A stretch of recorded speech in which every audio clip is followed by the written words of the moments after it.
أعوذ بالله من الشيطان الرجيم بسم الله الرحمن الرحيم للرجال نصيب مما ترك الوالدان والأقربون وللنساء نصيب مما ترك الوالدان والأقربون وللنساء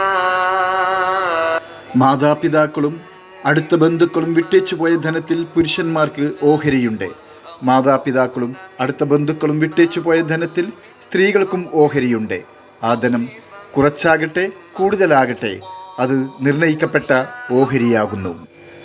സ്വത്ത് ഭാഗിക്കുന്ന സന്ദർഭത്തിൽ മറ്റു ബന്ധുക്കളോ അനാഥകളോ പാവപ്പെട്ടവരോ ഹാജറുണ്ടായാൽ അതിൽ നിന്ന് അവർക്ക് നിങ്ങൾ വല്ലതും നൽകുകയും അവരോട് മര്യാദയുള്ള വാക്ക് പറയുകയും ചെയ്യേണ്ടതാകുന്നു.